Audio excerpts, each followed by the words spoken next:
So last episode, we talked about some mindsets, lessons, and pieces of advice that will hopefully help you in the long term as a content creator. Stuff like always making notes about your video project, evaluating yourself constantly, focusing on the right things, and etc. Today, we are going to dive in, take a whole larger step to kickstarting that YouTube channel. Let's get started.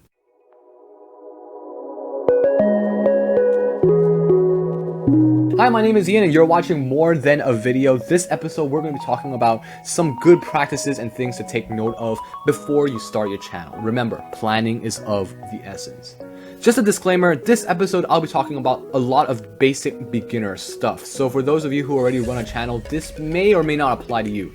We'll be talking about filming and production next week, and that will apply to more of you, whether you've done your channel for a year or have no idea how it all works. But even if you have a channel already, stick around. Some of these things might interest you, and it's never too late to take these steps. Step 1, assessing your situation and understanding your experience level.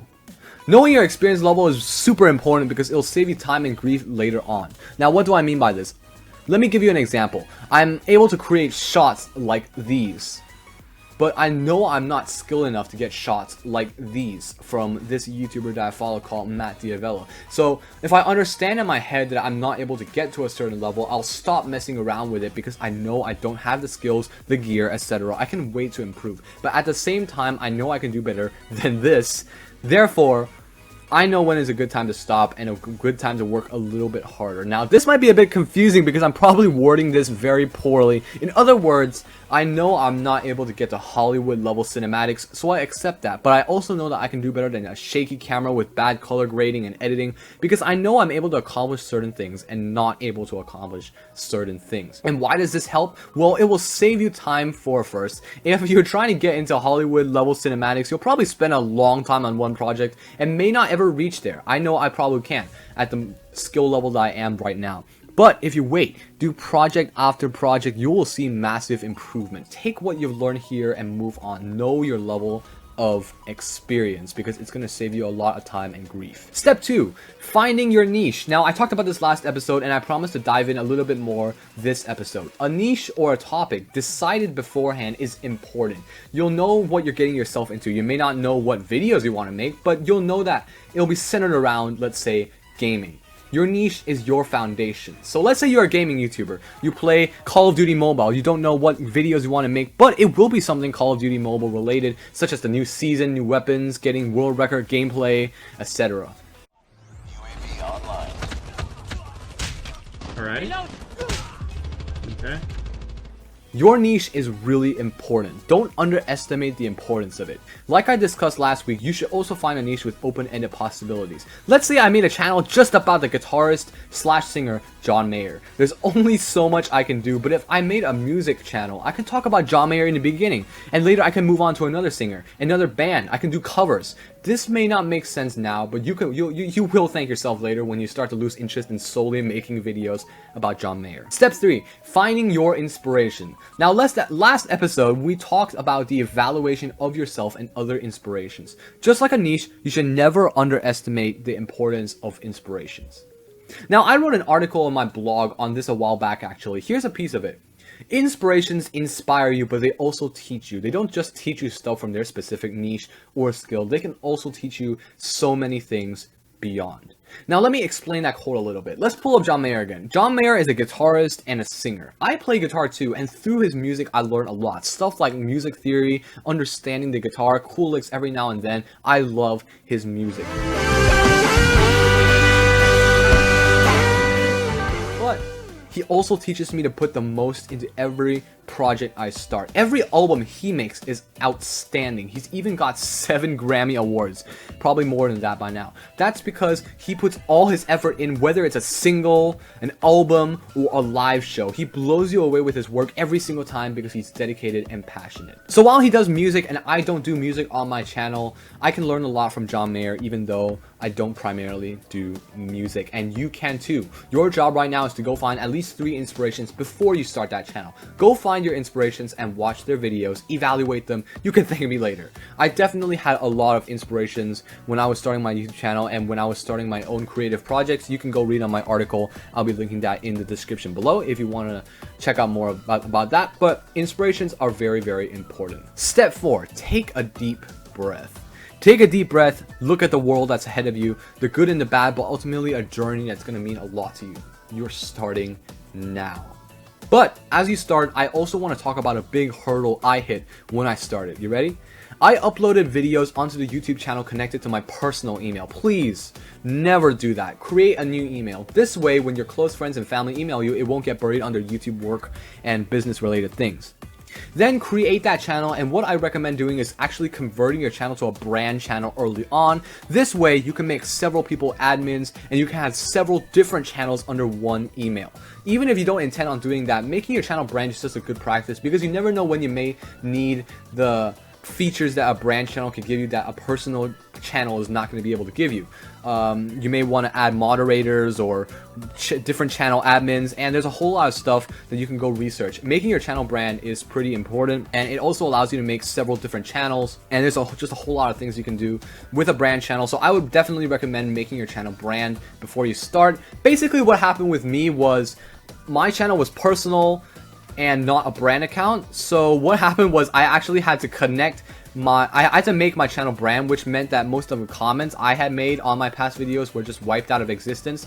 And I had to now that I am a brand account, I can link that to different emails. So the owner of my channel is still my personal email, but I kind of changed things around. So now the primary manager is my business email, and I think that just works out a whole lot better, because you want different emails for different things. So create different Google accounts if you want to create a YouTube channel, because it's going to help you a lot later on. Okay, so now you have a channel and you're ready to start uploading videos. Your journey is about to begin. But before we end this episode, I do want to expand a little bit on one of the things we mentioned last episode, which is planning is of the essence. I want to cover planning of your YouTube videos in advance, because I want to leave all the filming and production and all the hardware and stuff for next week. We will be having some very long episodes coming up ahead, so I want to cover some of that planning in this episode so we can save all the time that we can for next episode. All right, let's get started. So when you're just getting started as a YouTuber, I really recommend that you go a lot more thorough in terms of your planning. And one way that you can do this is through this template that I will provide, where we talk about different things such as your project name, when your project is going to be released, when you started your project, what hardware do you need for this project, what software do you need for this project, perhaps some people you're recruiting for this particular episode. And I would also recommend that you put some kind of a script, even if it's just dot points inside of this piece of paper or notepad or notebook, whatever you may be doing it on. I would recommend that you do it on a notebook so you can keep all of these projects together and you can look back on it if you want. I also want to talk a little bit about planning for public speaking, especially if it's voiceover, right?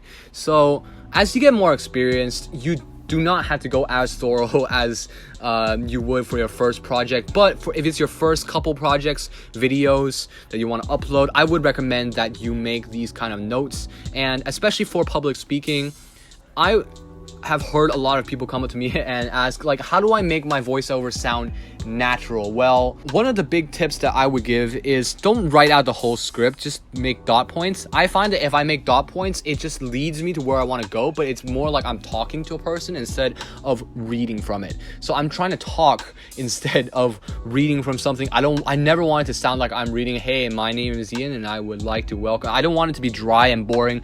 I want it to be actually like I'm engaging in a conversation with someone, and talk like I'm engaging in a conversation with someone, even if I'm just talking to a blank wall, which I am right now recording this. But whatever works for you. If a script makes you more confident in your public speaking, all right, you write a script. If you are like me and you can't talk naturally unless you are just talking freestyle, I would recommend you just do dot points so you can talk naturally but you don't get lost, because you're not reading off of anything. You're basically just using it as a guide, and it's very, very helpful. But at the end end of the day, it all comes down to practice. When I started my YouTube channel, I had my speaking skills were just horrible. I would give it like a minus 10 out of 10 score. Like, my voiceover was just terrible, but it comes in time and practice, and now I must say I'm getting pretty much better at it, and my voiceover is not as cringy as it used to be. So let's take an example of notes that I took for a bigger project called 228. This is actually the last episode of my drawing life series, which made it a very big project, and I really wanted to be as thorough as I could. So I gave it a project code name. I gave it the details so I could know which project I was working on, which date it was started, which date it ended, what budget I wanted for the project, if I was spending any money on the project, the deadline for the project, the release date for the project, and maybe some fun things I wanted to add, like the rights owner, which I didn't really have rights for the video, but it was just fun to add it in anyways, project distributor, director, location, affiliations, ongoing projects, publicity, recruits, anything that has to do with the project, I keep it in this little piece of paper. And then I write out I actually wrote a script for this particular episode because this was something that I really wanted to make meaningful, so I didn't want to just go freestyle for this particular one. But you know, if it's just like a project that you have going on, like for this, for example, like what I'm talking right now, for this particular episode, I am actually going to be using dot points. I'm not using a script for this particular episode, and I don't really use scripts for more than a video in general. I don't think I'm going to be using it. But for this particular project, 228, I wanted to write a script for it so that I could be as confident as I could. And I also made thumbnails and stuff and just put it all in a folder. Now I just basically type out these notes, right? Notes are very helpful. Planning is of the essence. Then if you scroll down a little bit, you're gonna find that I would write some evaluations on the project later on, but that's not really part of the planning phase. That's just something that, you know, if once you're done with the project, you can use this same piece of paper to evaluate on what you could have done better, etc. But for the whole of it, this was my notes that I took for this particular project. If you want to look back at it, I might link it down below as well. I don't know if I'm able to, but I'll try my best. So that's planning. I hope you get something out of it. If you have any questions, make sure to leave it down in the comments. But I just want to leave you with this one thing. That is, the more you plan, the less problems tend to come up. But even if you plan like completely and your planning is top-notch execution, something will always go wrong that you didn't anticipate. So what I would also recommend doing is, after you finish that project, go back to that notepad, piece of paper, Word document, or whatever, just write down some of the problems that came up and just keep making a list of problems to anticipate. And the next time you're planning for an episode, a video project, or just a YouTube video, or anything that you want to upload to YouTube that you would make notes about, just take a look at that list of problems and just check it off and just make sure you've avoided it. It really helps if you just keep evaluating back and then put it back inside your planning notepad. So I would recommend keeping a notebook for this whole thing. That's what I'm doing. I keep several notebooks, in fact, for my YouTube projects, but that's about it. That's about all I can say, except that you should find what works for you. And yeah, that's basically my take on planning. I just want to end with some final words here. If you've started that channel, you've taken on a commitment. But if you're starting your channel with the intent to become a content creator, now there's a difference. If you started that channel, you know, maybe you're just throwing on videos every now and then, but if you're starting your channel with the intent to become a content creator, this is an even bigger commitment to commit to. You're going to be uploading consistently, constantly looking for video ideas, constantly looking for connections and peers, constantly evaluating yourself. This is a commitment. And it's okay to be nervous. I was nervous starting too, but hey, it's exciting. Remind yourself that this is going to be hard work, but it's going to be worth it, and it's going to be fun at the same time, and it's going to teach you so much. Beyond just content creation, it's going to teach you how to interact with people, how to work with people. Just creating content is something that can teach you so many things beyond just making videos and uploading it. So now you have a channel, you're ready to start uploading videos, but if you're unsure of where to start, you're totally welcome to join us back here next week on filming and production. And next week we're going to be talking about editing your video. So there's going to be 2 very, very long episodes coming up ahead, because there's just a lot to cover, but I hope you'll stick with me here. So thanks for watching. I hope you got something out of this episode about, you know, finding your niche, the importance of inspiration. If you guys have any questions, you can definitely leave them in the chat right now while we're premiering, or you can leave them in the comment section, or you can always contact me through my email, which I will leave in the description down below. So thank you for watching. Please subscribe to my channel, and we will see you next time. These skies have a different light, white noise that keeps me up at night. I can't help but think back to you. I wish that I could find a face that I would recognize. I replay the memory of you. It's been hard, you know I wanted to stay, caught us off guard, but there was no other way. Did you wait?